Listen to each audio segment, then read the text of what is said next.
Good morning, everybody. I hope that you are staying well. Thank you for joining me for our next session of Community Conversations. I'm so excited to share our next guest with you. And in our little warm-up chat beforehand, which took an hour to get warm-up chat. Anyway, Caren, thanks very much. It's been great. Julian's about to get his third cup of tea and we're about to get started. We have so much to talk about and so much to get through. So I think either grab yourself your favorite drink or something stimulant and get yourself ready. 9 o'clock at night now. It's pretty large gin and tonic, isn't it? Yeah, definitely. So if you don't know my guest, this is Julian. He is going to be a friend for life. Julian, do you want to say hello? Do you want to introduce yourself, your business, where people can find you? My name is Julian Baker, and I am I'm not to be trusted, really. I can't. This is why we can't have nice things. I have been a bodyworker, manual therapist for 30 years. I teach something called the Bowen technique. I brought it to the UK. I learned that back in the 80s. And I've been leading human dissection classes for manual and movement therapists and teaching joined up anatomy to people, to movement therapists and manual therapists, and sort of trying to bust a few myths, bring a bit of interesting science, yeah, just sort of kind of open the world up a little bit more. That sort of the divide between the academic medical and the touch therapists over here, and there's a lot of disconnects in there, and I want to try and reconnect a little bit if I possibly can. So you mentioned then, Julian, and I mean, with something we've talked about already, but you talked then about the anatomy and bringing it together. What is it that you meant? You used the term then, I wrote it down, but it's left my brain. What was it that you just said about the anatomy? The word anatomy, anatomy, is Greek. Greeks get everything. And so ana means cut and tomi means up. So it means to cut up. So we take a body and we cut it up, and then we study those bits. As it so happens. Here's one you prepared earlier. Here's one I prepared earlier. Here's another one. So we go, right, okay, so I'm going to learn the structures of scapula, right? So there's supraspinatus and there's, subscapularis and so on and so forth. And then we go, well, I've learned the muscles and I've learned their action. Well, the action of a muscle is a myth. There is no action of a muscle. It can't possibly happen. But we've learned that. And so therefore, when somebody lifts their shoulder, we go, that's abduction. So therefore, here are the muscles associated with abduction. We head to that problem. But anatomy is a process designed for undergraduate medical students to pass exams. So you take the limb, the upper limb, and you learn the bits of the upper limb. You know your anatomy. Well, I can show you the best anatomists in the world and they know nothing. If I put them on a street and I go, look at that fella there, how he rotates his shoulder in order to get his head forward, and then he manages to lift his, they have no idea what you're talking about. They know how the body works and what goes into it and what the structures are called, the names of it, but they don't necessarily have any understanding of function.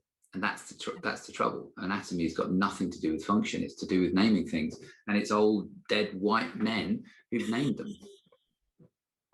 And welcome to our talk today. Oh, I'm so excited about this. Okay, so we're getting together to bust the myths of massage, and we, Julian. In what I mean is I'm going to ask you questions, and then you're going to tell me how I don't actually know anything that I actually know about. That's what I'm excited about. Well, I could do this every day. This is my funnest thing in the world. But can I just say that I want to point out that I don't just going to go, right, that's a load of old cobblers. I want to give you the reasoning for it. Yes. And sometimes it's the facts, and you don't have to like the facts. I don't care whether you like the facts or not. And sometimes it's just the logic. So how can that be a thing? How can we have a core? I mean, how's that ever going to work? The idea of core and the core being stable or unstable, it's just ridiculous. Or a weak core. That's a weak core, yeah. Who joins a Pilates class? I've come because I've got a weak core. No, I've got a weak core. Use that term well, bring it. You just pop that out on the table, love. Let's have a look at it.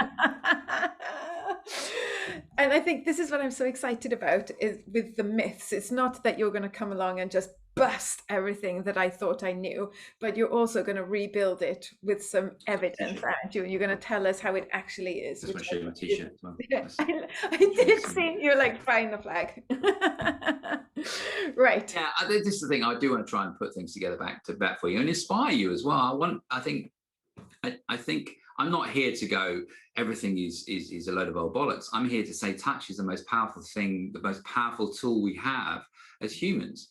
And the fact that we don't have any kind of touch as part of our primary care delivery at the point of delivery in a health service is bonkers. It's absolutely batshit.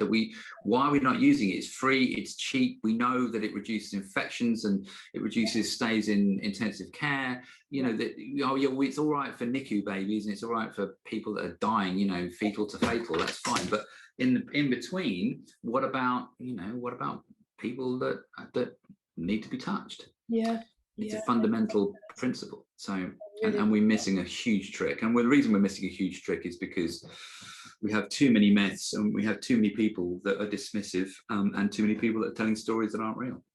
I love that. What I also really like about the first hour of our conversation was that how you encourage. Remember when we first came on this, Caren, I think, whoa, I was 28 and nobody had heard of Zoom. What a combination putting you and me together, honestly. But yeah, we were. Caren and I started our conversation in MySpace. Oh my God, you remember that thing? What I really love about it is that you encourage us. You've encouraged me to go and look. Like, you're telling me, well, this is what I'm going to bust that myth, rebuild it with this. But you go and find out about it. Like, don't just take my word. Go and find. So I'm really happy that you're coming and busting myths and encouraging people to go and learn for themselves. I think there's a difference between opinion and fact, and I will always say, look, I think, or this is my feeling. If I'm presenting you with something that is what I think or what is my feeling, but if I'm presenting something to you where there is a sufficient degree of consensus, then it's like, well, you don't have to like it or dislike it. This is what the evidence tells us. And we go from there. So, I think opinion, fact, and science is a very blunt tool with which to dissect reality. It's lack of evidence isn't the same as evidence of lack. And we haven't proven lots of things, and science doesn't prove anything. This is idea. That's the first myth that one of us is that science. That in order to be a scientist, you have to therefore, not be a manual therapist or do something that hasn't been evidenced. And that's not the case. Most of medicine hasn't been evidenced, believe it or not. Nearly, 50% of medicine is done because we've always done it. And nobody died or we got better at doing it, not because we've got the actual evidence that says that it's valuable. And the same thing in our daily human life. We understand that to have a hug feels good and it changes the way that we feel about ourselves and the world. Do we have to have evidence to do that? No. So, as an aromatherapist, that really pleases me no end, because that's what would there be more interest in aromatherapy? There seems to be such a need. We have to have the science to prove that this works and stuff. Well, actually, there's not the financial investment available. No, we do have the science to show that it works. That's the point. Is that the actual is the actual theory of this specific oil doing this there? Maybe not to the level that you want, but certainly whatever you're doing, you're putting some nice smelly stuff on somebody and rubbing them. There is no question that there is mountains of evidence to show that benefit. And I mean, encyclopedic levels of evidence to show that touch is is one of the biggest healers that we have. Yeah, that is really good. Across the board, in terms of even surgery, where they've done studies with surgeons asking them to be in contact with the patient for 10 minutes before the surgery. And the results were remarkable in terms of time spent in the ICU and for lots of reasons. So, and don't let anybody tell you it's placebo, because all medicine is placebo to some degree. You can't take the individual out of the process. And once you put an individual in it, you have relationships going on. And once that relationship is there, then it's going to influence on any outcome. So all medicine to some degree is a placebo. It's so interesting. I'm like, oh my gosh, I'm so glad this is recorded. Right. You said you were a Bowen therapist. tell me a little bit about that before we start busting things. I want to know about you first. Okay, it's a light touch. So for all those people that are learning, are doing massage, and they're sticking their fists and their elbows in and rubbing away. By the way, probably it doesn't make any difference the pressure that you use. So that's another myth. Light pressure, hard pressure probably makes no difference at all.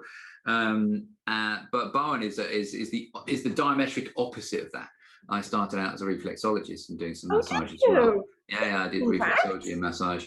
I was a chef living in Australia, smoking fags and drinking beer Living the best life. And with a terrible neck pain. It's a terrible shoulder and neck that I've been carrying around since I was about 14. And my girlfriend then went off and did this Reiki course, and she said, "Oh, I was a lot of cobblers that is." And then I had my neck went again. The house I was with was this guy called Russell, and he said, come and have a treatment with my girlfriend. So I went and had this Bowen, and she sort of poked me a little bit and left the room. And I thought she had a bladder problem, was alcoholic or something. I had no idea. But nobody hurt me, and that was a revelation to me, because that was what I've been used to doing was people hurting me in therapy, and so therefore if it didn't hurt, I didn't feel anything, it couldn't work. And so within 24 hours, this horrible spasm that I used to experience on a regular basis had gone. So I was wrong. I don't do wrong. So I do wrong all the time now. So I've been married twice, so I know what that's like. So the man is talking in a forest and there's no woman to hear him. Is he still wrong? Yeah, probably. So, yeah. So I learned it and I came back to the UK and nobody was doing it. I brought it back and essentially when I started to look at I could feel things. I could see things changing and feel things changing in session rooms, as all your viewers will be doing. And it's like, well, go to an anatomy book and tell me how that's explained. And it's not. It just, well, that muscle, I'm working that muscle and it's released. Well, what does that mean? Yeah.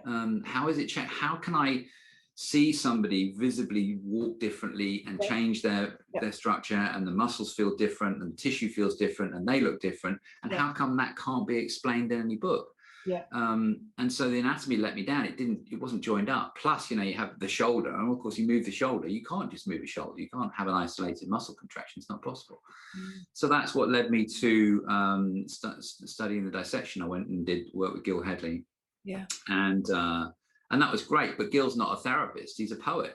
And so Gil is the guy who does Body Worlds exhibitions, isn't it? That's come from him. No, that's Gunther von Hagens. Gil Headley is a chap, huge following on YouTube. He's a guru, he gets people to fall in love with him, and that's what Gil does. And he makes stories up. None of the stuff that he says is, it's based in a truth, but it's not actually true. He does one on superficial fascia that's just nonsense. It doesn't even mention an adipocyte. So then I started running these dissection classes for manual movement therapists, and then about 7 or 8 years ago, I decided to take myself to get a proper education. So I went to university, and I'm coming towards the end of a Bachelor of Science honours degree in health sciences, which is covering cell biology, communicating science, immunology, you name it. So it's a pretty heavy old thing going on. So picking up on what you just said then, that you can feel things changing, releasing under your hands, but it just didn't match up. There is such a huge gap, isn't there? It almost feels when you go and train, you've got to get your anatomy and physiology done. You've got to learn it. It's a thing that you have to do, but then you love the main course, the reason that you've gone to do, whether that's massage, reflex, aromatherapy, whatever that is. But this anatomy and physiology, it almost feels like a tick box in some way. It doesn't link to the massage, other than if someone asks you, what muscles are you touching? Will you be able to tell them that? How many bones are there in the human body? All that. That's no different for a medical student, by the way. It's a tick box for them. They don't give a monkey's about it. They just need to know the names of these things. Exactly. So you're just being tested, aren't you? That you have learned that information. Precisely. But actually weaving that into everyday movement and understanding how, or actually your right shoulder is coming because your left knee is hurting or something. There's link this is. So starting to bridge that link, you were saying about, or bridge the gap there, you saying about you can feel things changing, moving. I know that you are really passionate about fascia, and how Well, much. not really. It bores the crap out of me, to be honest with No, you. does it really? Oh no, Yeah. don't do that. But there is so much out there, and you've released loads of videos. I've watched loads of videos about you busting myths of fascia. So, can you tell me, of the learning and everything, what you do, what you've done, what is it that you feel changing then? What is that that's happening underneath our hands where we can feel change? Let me ask you a question. Oh, I I don't know if you're close to your mother. You're Welsh. Everybody's close to their mother in Wales, aren't yeah, they? yeah. So if you're close to your mother, my mother winds the crap out of me. She just winds me up like there's no tomorrow, and she'll say things, and I can feel myself. You know, yeah, it's just, you know what? It's not worth it. Yeah. So, do you know what I mean? So what's going on there? Nobody's poked me. Nobody's done anything to me. Nobody's changed, but I change my tension. So if I go into a dissection lab, or I go into a hospital, I do my own embalming as well, and a process of embalming that I want to do to get sort of soft fix embalming. If I go in and I get given somebody that's died, somebody that's passed away, there's no tone in the muscle. There's no tension in that muscle. And there's a condition that if you were sort of trying to massage me and you said, look, relax your shoulder, let it go. And if I did relax it and it flopped, that's called hypotonia. So there's this idea somehow that fascia gives tone to muscles, and that muscles are, are relaxed because they get released somehow. Well, they don't. Muscles have motor units, and a motor unit is defined as all the fibers that are connected to one motor neuron, and the nerve structure of a muscle. So once that gets fired, it gets fired for a series of frequencies, as in how often frequent. It gets fired for a series of frequencies. The faster the frequency, the more concentrated the frequency, the more contractility you'll have in the muscle. So we've always got tension in a muscle. It's just that somewhere along the line, we may have learned to compensate for something else that we don't want to engage with. So my back hurts. So, and I see it all the time, my back hurts. I went back to work too quickly, but I use my shoulders now to do my lifting. And so therefore now I've got overcontractility in my shoulders. Yeah. If you think for a minute that rubbing them is going to make them different, it's not. I have billions of firing neurons going on in my brain and through my body at any given point in time. So pain, in the same way that touch is an output based on an input. If I touch somebody, then information travels from those receptors in the skin to the spinal cord, goes to the brain, where it's then interpreted. And it's the interpretation that's key. If I say to you, if I'm in a classroom with you, and I say, Caren, may I touch you? And you say yes, and I say thank you, and I put my hand on your shoulder. Because we're in the classroom, because I'm your teacher, and because I've asked you in that way, that's context. If we were out in a club somewhere in Swansea and I said the same question, you'd know, start off and slap me, because it's the context has changed. Yeah. So if you're in a treatment room and I rub and I move your shoulders, I'm asking your brain to interpret what that touch is. And the brain is saying, I think we have a little bit too much frequency going into this muscle, into this area. We are doing da da da da da da da instead of da da da da da da da, and it slows the frequency down, and we have less contractility of muscle. It's a neural response. It's nothing that you are doing. You are not releasing the muscle or the fascia or anything else. You are communicating via the spinal cord and the central nervous system and the brain, and you are dealing with an output. Now, somebody could go away and they could re-engage with that, but on the same basis, they might go, oh, I might notice that I'm re-engaged with that, and they don't anymore, and therefore their pain goes away, and therefore their back pains, and and they stop kicking the dog. I don't know, whatever. But it's not what you are doing or the oil that you're using, but the context and the touch that is being engaged. And these neural connections are happening billions of times a day. You've woken up this morning and been annoyed because the bin men didn't come, and then you're happy because you've seen a friend, and then you feel relaxed because you've had a cup of tea, and so on and so forth. And now you're stimulated because we're having this great conversation. And these change. You're not consciously aware of these changes. These things go, and your body responds accordingly through the day. So you're sitting there with your hand there. Well, that's just your pattern habit that you have, and you'll do something else later on with your body. Yeah? Okay. This is a really good start. So therefore, does that make sense? Do you understand what I'm saying? Yes, but there is so much sort of like there's like a whole meal to feast on right there, isn't it? It's like sure, because we're talking about neural tone, and it's a very big subject, and neural tone is impacted by so many things. But the key thing to remember, and this is a very cool thing, that a neuron, this is a very interesting thing. A neuron, the main bit of the neuron, the actual cell body, is less than 0.005 millimeters, right? Yeah. Whereas the axon, the tail of a neuron, can be 2.5 meters. That is really cool. So let me put that in context. If you stood up now, and you look for the equivalent measure, if you took 2 steps, that would be the equivalent of you walking around the entire surface of the world, the girth of the world. So that's 0.045 millimeters to 2 meters. That's the scale that we're talking about. So that information have to travel along the axon to that cell body, and neurons only go one way. It can only take information one way. They are unidirectional. Now, of course, you have neurons going one way and neurons going different the other way, but each neuron, the neuron that's going that way can only take information that way. The neuron that's going that way can only take information going that way. And they're organized in these little things called microtubules, literally, if you imagine sort of wires going up and down. And it's these microtubules that get affected by things like Parkinson's and Alzheimer's and neurodegenerative diseases. You can't get cancer of the brain. It's not possible, but it's these microtubules that get affected. So therefore, what is it that we are then working on? So your next myth is going to be muscle knots. Yeah. So what is it that we're feeling here then, and creating change here, that if there is let's bust the myth of muscle knots then, Julian.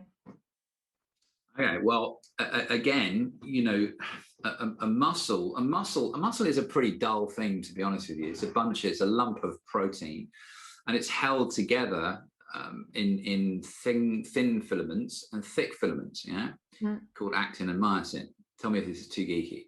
No. And they get together when you chuck a couple of bit of calcium and some the things that stop them from getting together, and they then slide along each other.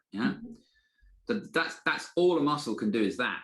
Looks a bit rude, doesn't it?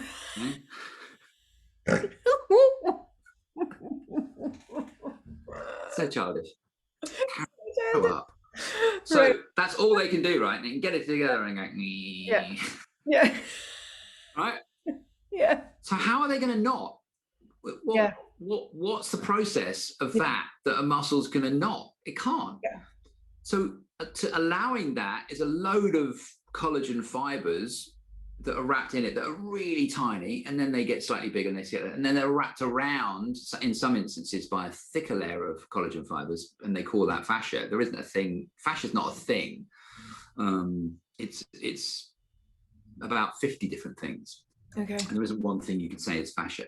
Okay. So these are all collagen fibers that are holding the liquid that you see on photos and things, that actually in your dissection photos and that what is that? The fuzzy stuff. Yeah. Yeah, no, the fuzzy stuff is, anytime you see fuzzy stuff, somebody's lying to you. The fuzzy thing that you see in between muscles is somebody destroying a muscle. The only time you see that fuzzy stuff is if somebody's pulling it apart and ruining it. Okay. Imagine that you've gone and you sneeze and you've got a big grolly in your hands, okay? And push that grolly together, right? And now you've got that bit of grolly and that bit of grolly stuck in your hands, right? And you can't see that. That's a closed, tight interface with this muco, and that's what this stuff is called mucopolysaccharide. It's very fibrous. It's very, it's like snot. That's exactly what it is. It's a liquid snot. Now, when you pull, this is gross for this time of the morning. When you pull this apart, you might see all these threads of that grolly. And that's what you're doing. You're only seeing that because you're pulling apart the relationships. You're breaking up that fiber. You're breaking up what that snot is there to do. And so whenever you see those fuzzy pictures, you're looking at dehydrated, broken tissue. But anyway. Back to muscle knots. Going back to muscle knots. Good job. I'm keeping a focus on this. You're on the ball. Yeah, I know. So you've got this muscle that's fibers going in only one direction, and the only direction it's going is its direction of contractility. The bicep can only do this. It can't do this. It's only capable of going that way. And the muscle fibers are ensuring it. So there is absolutely zero potential for a muscle to change its direction or not. So what is it we're feeling? Well, the thing that can change its direction is the tissue that sits underneath between your skin and the muscle. So as you pick this skin up, what you're picking up is a layer of skin and fat. All right. Now, depending on where you pick it up, depending on how much fat you've got, we're not going to go there. So your fat is made of fat cells called adipocytes. And your adipocytes, as an adult, are the number that you have as an adult, or the number that you'll have. You don't get more of them. So if you get fatter, those adipocytes just get bigger. Yeah. Now, there's a reason I need to explain this. And this is really efficient because making cells is very expensive energetically as far as the body is concerned. It's an expensive and time-consuming process. So if you were going to make more cells each time you went down to Dunkin' Donuts, you'd be sitting around going, your body would be going, we've got all this fat in here. What is energy hanging around? What are we going to do? Well, you've got a lot of sugar. You've got to get rid of that sugar. That sugar's got to get out of your bloodstream and into your butt really quickly. So therefore, to allow your fat cells to swell and store that energy really quickly is brilliant for us, because we can take as much Mackie D's and the Dunkin' Donuts as we like and keep going.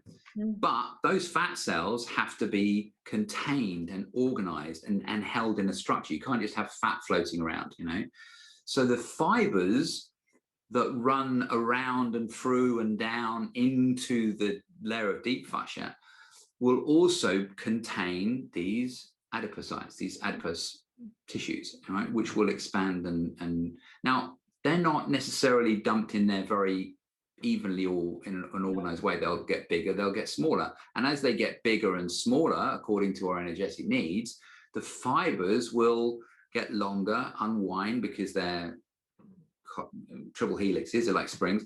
They'll unwind and contract. And as they do that, they're not going to do that evenly. And there are multiple different directions that you have of this tissue that we call superficial fascia. Now, those fibers are going to continue and become deep fascia. The same thing. There's no layers in the body. You can't have that.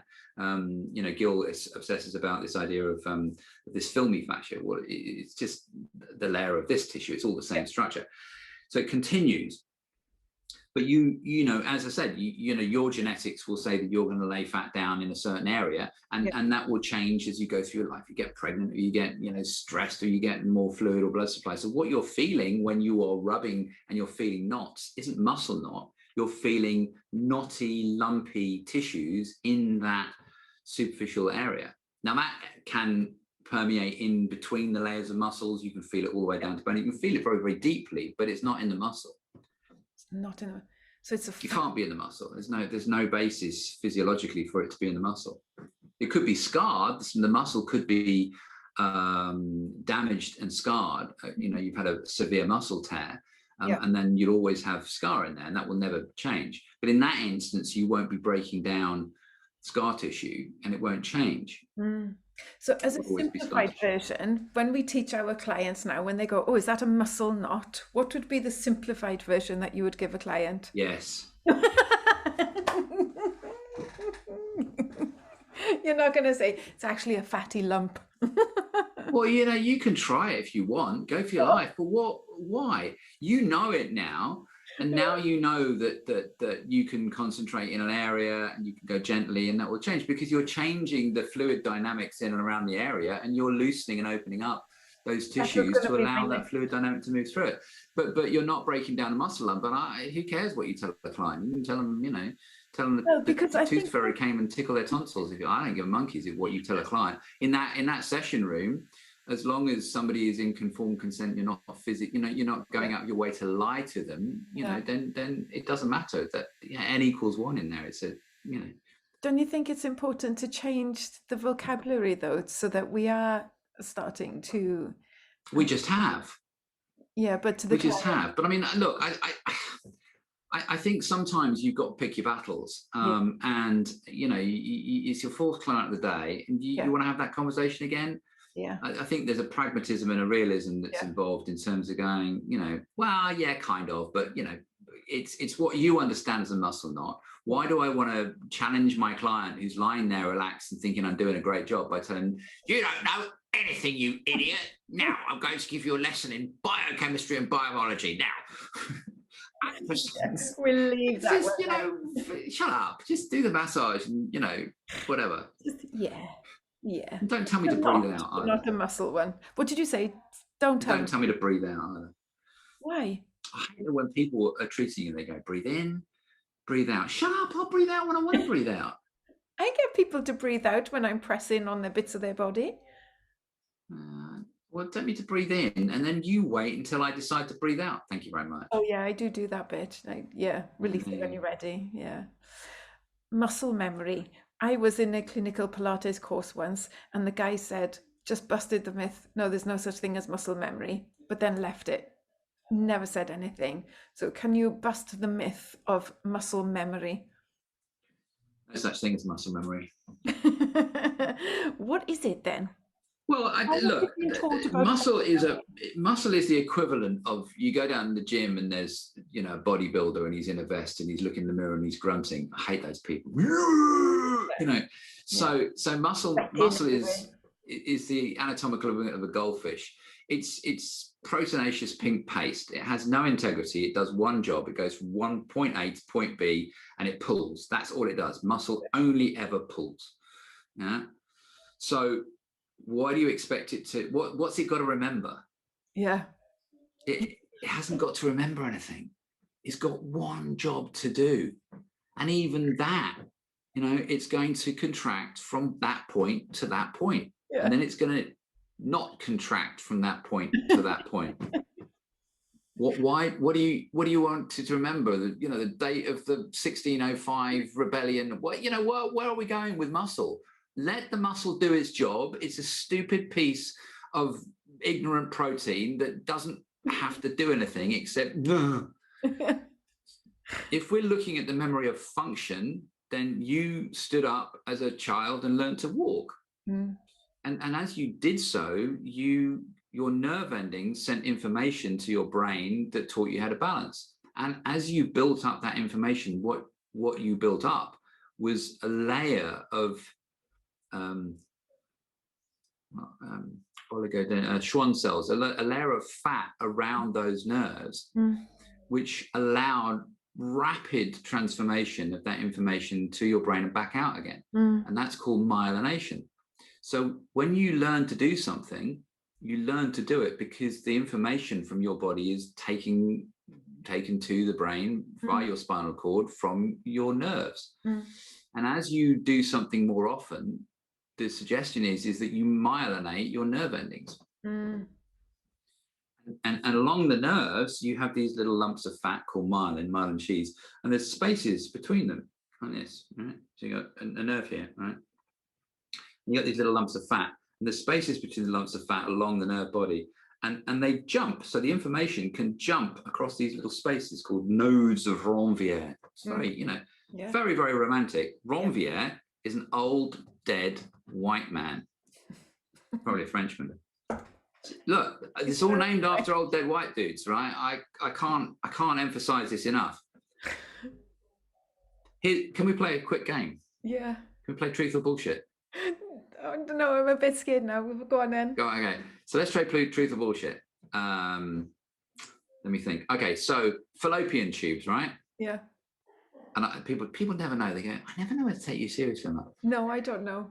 Okay, so let's say whether I'm bullshitting or not. Fallopian tubes are named after an old dead Italian white guy called Gabriele Fallopio.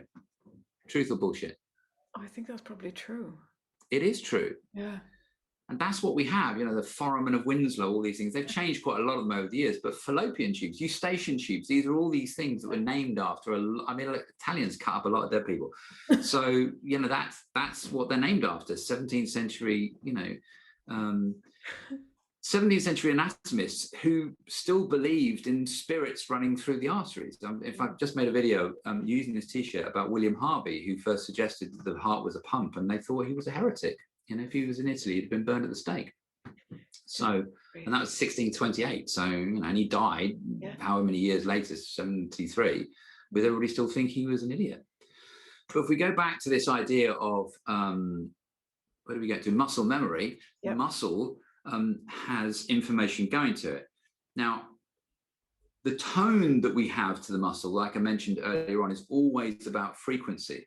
And so therefore, the muscle itself has frequency, but the information that's being given to it is coming from a motor unit, which is being fired by the central nervous system. So muscle will have combinations of things, thousands of muscles and thousands of different combinations of information going to it, but it doesn't have to memorize itself or memorize its function because it's being sent that information. And the faster, the more we do it, the more familiar we get with it, and the more myelination we have along those nerve endings. But this nodes of Ranvier, that's where I was, these little lumps, these nodes, allow the information to jump and travel much faster along those nerve endings. And that's called, it's a lovely word, actually. It's called saltatory conduction, and it comes from the Italian word saltatore, means to jump, to leapfrog. Nice. So leapfrog along those myelinated nerves. Interestingly enough, the myelination allows for really fast travel. So if I touch somebody, then they're experiencing that touch through myelinated nerves. But very, very light touch travels along unmyelinated nerve endings and goes much slower and goes to a different part of the brain. That's kind of cool. Is that why in Bowen you guys poke, prod, and then leave? No, I don't think so. You poke, prod, and leave. Why do you poke, prod, and leave? I like that. That's a oh, hang on, I just realized I haven't got this on. That's a new, I think that's a new t-shirt. Poke, prod, and leave. A strapline, you heard it. Strapline, button, poke, prod, and leave. Yeah. We leave the room because ultimately what we're trying to do is we're trying to promote a conversation between your nervous system. I call Bowen the marriage guidance counselor for the nervous systems of the body. So it's saying, like I said to you, we touch a certain part of your body and then we leave, and it says, well, what happened? What was that? Was that, so this is your brain. What was that? Now it's required to respond to every bit of input that's coming from the spine. Spine's bringing that information. The brain goes, well, what's going on there? Was it painful? Was it rubbing? Was it, what was it? Was it sexy? Was it, what's my appropriate response mechanism here? When there isn't a learned appropriate response mechanism, it has to go and investigate what was going on with it. Oh, well, okay, the frequency is too fast. There's too much pain here. There's not enough blood here, and so on and so forth. So essentially, we leave and allow that central nervous system to have a conversation with the autonomic nervous system sometimes, and try to work out, I don't know what your problem is. Your problem could be, you fell off your bike when you were 3, I don't know. Your parents dropped you on your head. So, that's all in your system. That's none of my business. So that's really why we're leaving, is to allow that. And what also happens, which is a completely different other story, is it increases the surface electrical charge on the body, which is a very interesting subject, which we're not going to go to here. And massage doesn't do any of that. Massage does, but if you want to increase the efficacy, take your hands off and go and have a cup of tea. Just leave them. Look, the thing is this: if you've got a painful shoulder and you just keep going at it, that's the equivalent of nagging. Just touch it. Once you've touched it, you've touched it. there's nothing to suggest that keep touching it is going to be any better than keep touching it and stopping touching it. You know, it's my brain that changes that frequency, not your touch. That's interesting. Okay, next myth. But that's got nothing to do with the depth of touch or the lightness of touch. That's a whole other ballgame. Because you said that at the start, it doesn't matter whether you touch someone lightly or touch someone, you know, full force with your elbow. You're not. Probably not. The impact is going to be the same.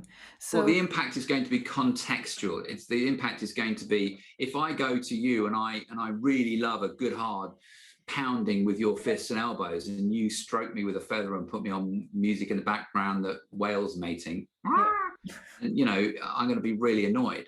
Yeah. The physiological therapeutic effect may be the same, but it probably won't be, because I'll block it because you've annoyed me. Yeah. So it's about what I like and what I want and the kind of touch that I respond to, rather than necessarily there being a clear mechanism of action in relation to deep touch or light touch. If you're somebody that likes a light touch, then you'll respond to a light touch. It's going to have as much effect as a deep tissue massage to someone who likes a deep tissue massage. So it's biologically implausible to suggest that pressing harder is going to change something. So therefore, it all comes down to a truly holistic treatment and giving that person the kind of treatment that it is that they want. Yeah, I mean, you've mixed a couple of metaphors in there in terms of what does truly holistic mean. I don't you know, we'd have to break that apart, and that's a whole other conversation. But certainly, you know what I mean. Sort of, if you go to I know what you mean. You're given a treatment menu, choose this, this, this, or this, and then it's not adapted. We do 3 moves of that and 3 of that, and that's it. Yeah. But to a more bespoke treatment according to what the client wants, there may be. Yeah, and that's really where I want to take people. I understand that when I get my students in, I teach them Bowen. You know, I've got to teach them, you know, the mechanisms of the move, and they've got to learn it by rote. Yeah. But, you know, hopefully 3 years later, I'm churning out intuitive therapists that are watching people come through the door and realizing what their triggers are. And then, you know, and if needs be, you know, I've had people walk through the door and they go, oh, we have a treatment. We're going for a walk, mate. That's what we're doing. And I teach you to walk again. Yeah. So because it's not about your treatment, it's about the fact that, you know, you're walking like an old fat man that's pooed his pants. We're going to stop that. Yeah. So, trigger points, myth busting trigger points. Yeah, this is a trigger point for me. Right, what about them? Well, what are they? And do we release trigger points? Well, obviously, I mean, I kind of know the question now, because you're saying that actually it doesn't change with the pressure or anything, rather than poking around. So what is it that we're feeling when it's a few things. The point? There's a few things to consider.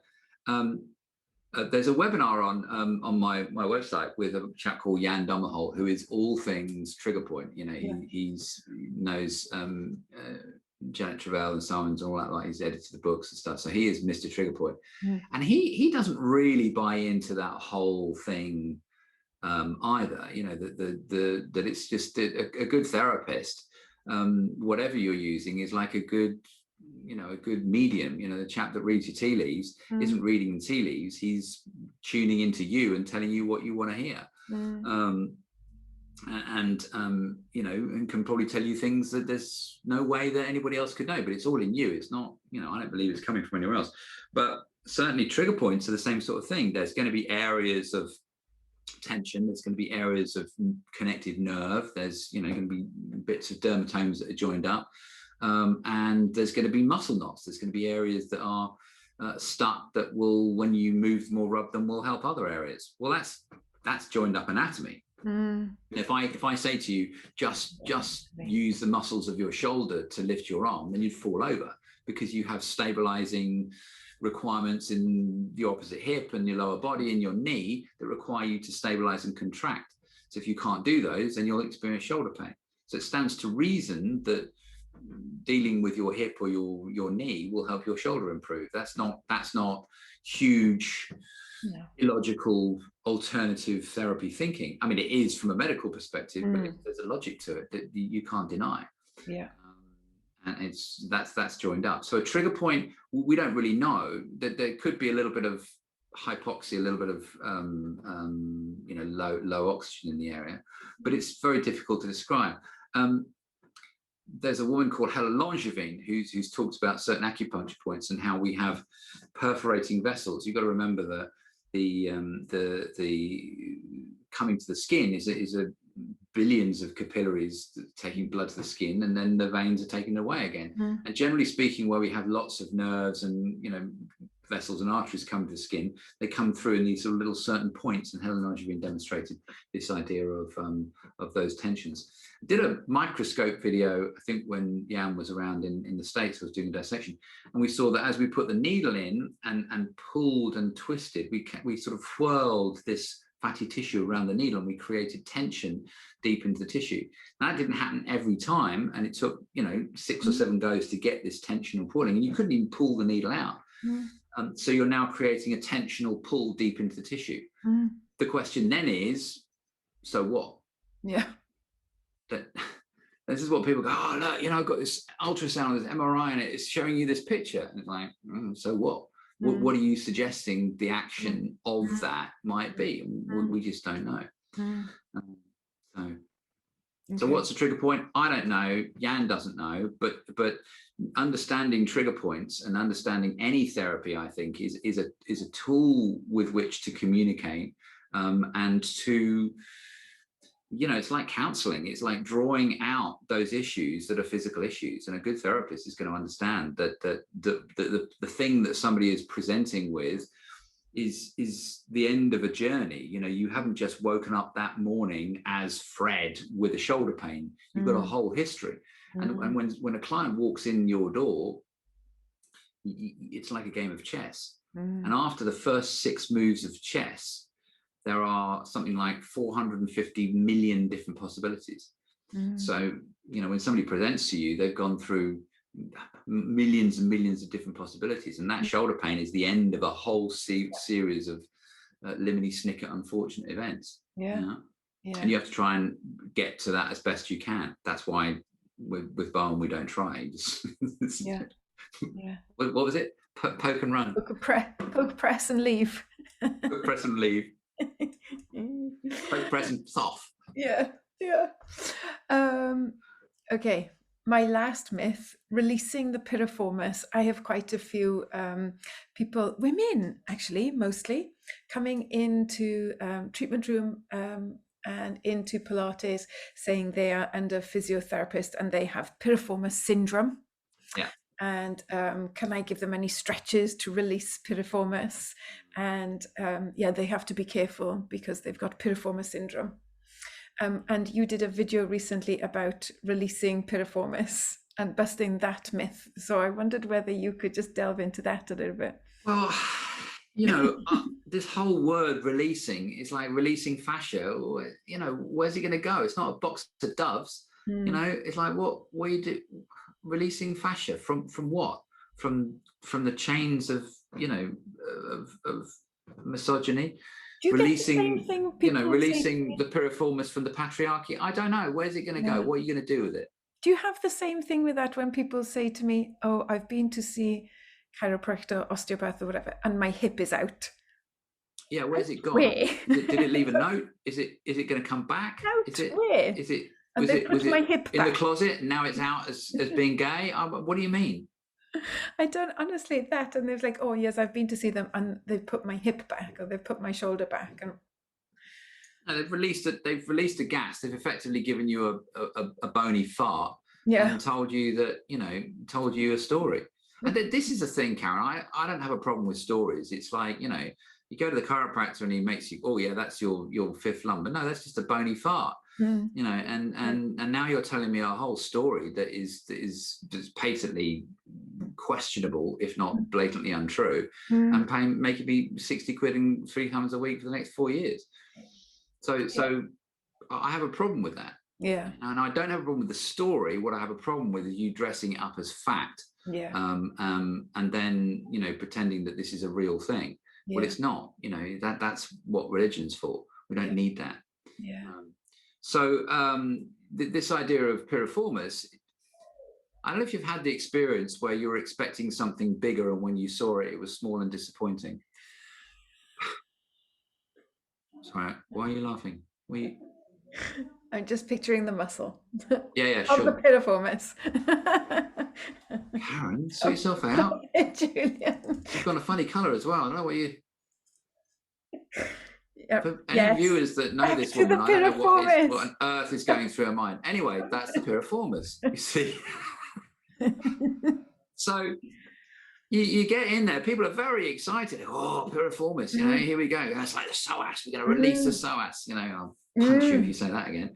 Yeah. And it's like, well, there it is. Is that all it is? Yeah, it's small. And it's a lateral rotator of the thigh. You want to see something very cool and that's likely to be kicking off, go to obturator internus, but you don't know what that is because it hasn't got a syndrome. So the piriformis people get excited about because it goes from the inside of the sacrum out to the trichrome to the femur, but it's underneath these massive thing that you call the glute max, this massive, biggest muscle in your body that's got thousands of fibers and loads of motor units, and that I can guarantee in 90% of you isn't working properly, not firing. That's not the issue, but it's not working in its full range. And so you've got glute max, glute medius, and then deep, almost the inside of the sacrum is your piriformis. Now, if you think you can get in there and touch that, then you're barking. It's like psoas. You can't get anywhere near a psoas. Yeah. So what is it? Well, the sciatic nerve runs through it, but the sciatic nerve has lots of branches. So is it as likely to be the position of where your glute sits across the top of your ischial tuberosity, which is a piece of a research paper that I missed for years? I was like, there's a whole bursa that sits across the top of that. That's a lot more interesting.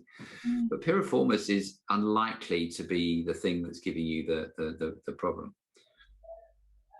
I'm still. It's just a muscle that we see in anatomy, but you can't release the psoas. You can't get into the psoas. You can't reach the psoas.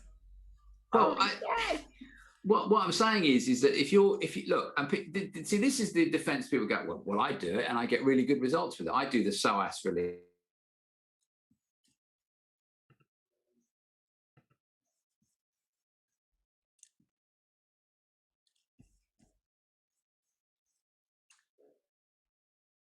Think you're getting results from that's different. I'm not saying the pain doesn't go away. I'm not saying you're a brilliant therapist. I'm not saying that you've got not got magic hands. What I'm saying is pressing through the glute, and this misguided idea that you're somehow releasing piriformis is unlikely. And the same thing goes for psoas. You've got probably something close to the surface, and certainly that's the case with all these overlapping layers of the abdomen that nobody seems to be interested in when you're talking psoas. And certainly when you look at the glute, when you've got this massive amount of tissue that's sitting through the across the top of it, which is the glute max and the glute med, and you've got glute minimus and the other lateral rotators in there. So it could well be that the thing that you think you're releasing isn't being released at all, and it's something else. That's more likely. That's interesting. That is interesting. So all this just isolating a muscle in an anatomy book and going, I'm going to work on that muscle. Well, I'm going to work on, your tonsils. Yeah. You're not. Yeah. So all is not lost. We are working something, and we're coming away. If nothing else, Julian, people are feeling better, and that's what matters. At the end of the day, when you look at studies and science and stuff like that, they have a treatment group, and the treatment group is described as N. So N equals, and then you look at the number, and it might be 5,000, it might be 26. But in our instance, N equals 1. And when that person walks through that door, it's between me and them. Yeah. And we will give them what the certificate is that's on our wall. Yeah. The question is, does it matter what it is? And probably not. They're coming to me because they have a belief in me or what I do, and we have that conversation. But if they had the same belief in somebody else, would they get the same results? And the answer is, yeah, maybe they would. Probably. I don't know. But we just don't really know what we're doing. But ultimately, stuff happens in a treatment room that we can't explain, and science isn't got an answer for, and that anatomy doesn't really cover. And that's between us and the client. And if they come in, we give them something they're happy with, and they are consenting to that treatment, and it's informed consent, and then great. You know, I don't have a problem. What stories you tell them. Yeah. And my stories will change to my clients depending on what they need to hear. Yeah. Yeah. Mm. Yeah. But I'm not presenting them as fact. I'm not saying, oh, right, I'm not diagnosing them or giving them a structure to consider. You know, I'm giving them a say that what I feel is, or I'm asking them questions about, you know, is there something you think you might be able to do to change that? You know, we talked about stress in our warm-up session. We did in our warm-up session. Absolutely. Absolutely. Julian, it has been a joy. I have loved doing this with you. Thank you. Me too. It's been great. Good. Shooting the breeze. I'm glad you enjoyed it. So what about if people want to, hopefully this is okay to mention this, but you talked about that you've got something really exciting coming up in October. Yes, this is great. Yeah, I think it would be great if you can share. Yeah, I've been running 6-day dissection classes. You can't see what's around me, but I have, you know, it all looks, you know, nice. Say cadavers. But no, I haven't. But I got a skeleton and bits of, you know, so I've shown you bits of things. These aren't real. It's a body. You know, lockdown, at the beginning of lockdown, April 2020, you know, my marriage had ended. I was homeless. I was sitting on a camping table with a laptop in a friend's bedroom.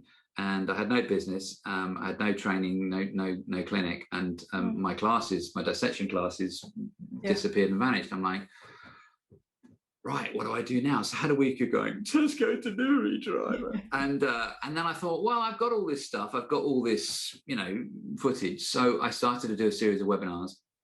And then I got invited into a lab in the States that was not fully operational and using its, you know, full capacity. And so I thought, well, let's do it. So at the time it was in the middle of lockdown, and I got some different equipment. I already had cameras, and I got some broadcasting equipment, a thing called an ATEM, which is on my desk here. So let me lift this to you. There we go. Some massive wires and stuff. So yeah, I mean, there's a whole control desk that you can't see that's going on here. And I took off. I had to go to the Caribbean for 2 weeks in order to get into America, which is less glamorous than it sounds. And I ran a live stream dissection, you know, pressing buttons and trying to get sound right. It was a nightmare. I went back last year, April, do it again. And I've learned a lot. So what I want to do this year is I'm going to go to a slightly different lab, take the live stream, and I'm going to run a 6-day live stream dissection, but I'm going to start earlier and record a lot more, so that the time we get to our first day, you will see the process of how we get to take a body apart, and it will be edited, and I'll still have the cadavers there. And we're going to go through loads and loads of areas of skin, superficial fascia, what muscle looks like, what massage is doing. And we'll have an additional section each day, which will be an hour of theory, which will cover some of the biochemistry about cells and some of the microbiology of how these things happen, cellular behavior, signaling. We're going to talk about, you know, microtubules and mechanotransduction, all these things. So really sort of geeky technical hour. And then the live hour will be the hour of you know, dissection, showing you what we've done, and talking you through the process of human dissection, looking at muscles, looking at bones, looking at fascia, looking at viscera, looking at the heart, the lungs, the reproductive organs, and really going through a graded dissection over 6 days. So it's going to be awesome. And people can sign up for that. They can't sign up yet because I haven't developed the curriculum and the syllabus for it, but certainly there's and how much do you think I'm going to charge for it? How much do you think I should charge for it? 6 days is quite a lot, and now you kind of think, well, CPD courses are like £100 a day, aren't they? So what, like £600-700, something like that? Well, I'm going to charge 150 for the week. Pardon? £150 for the week. For the week. Julian, that's crazy. Do you know what? You know, my numbers are the costs of these are huge. I mean, you know, to actually commit to going and doing a lab, hiring a lab for a week, the donors get given to me, or you know, they get sold, but they get given, and the costs are enormous. You know, it's thousands and thousands, and then of course the costs of getting to these places and staying and eating and doing and the before, during, and after as well. But you know what? It's a case of numbers, and I know that there's it's going to be 150 people that are going to be prepared to pay 150 quid, Yeah. and that's me covered. Yeah. And I'd rather put it out at that price and make it accessible to people and have people talking it. And by the way, that gives you lifetime access. Once all the videos. once you pay for that, I'm not in this business of, you know, Cutting charging people you off. Yeah, cutting you off after 90 days. The point is we develop as humans. Yeah. You know, and you go, do you know what? Piriformis. You talked about Piriformis, and now I saw the Piriformis, and that was 6 months ago. And now I've got somebody here, and now you go back. Well, I can't even see it anymore. What's the point in that? The whole point of you benefiting other people has been lost. Yeah. So I know I put things out too cheaply. It's been people, oh, you should charge more, but why? Yeah. Yeah. So £150, in the meantime, and that's before October that, this year. if you go to functionalanatomy.com, there's loads of webinars, there's loads of there's loads of stuff on there. And you send out emails and stuff as well, don't you? Kind of prompting people with the videos and stuff. So definitely sign up to Julian's newsletter as well. If you sign up to the newsletter, then you know, or just email you me are really good me. at sending newsletters and videos out to us all. To be fair, you are very good. Well, I try and do one a week, so you know. Yeah, it's really, really good. But, and then you have to come to the Well School and do some kind of, I don't know, 1 day CPD. Sure, love to. Anatomy for massage therapists or something. It would be amazing. Buy me a new cup, then I'll. After the cup disaster, we can definitely.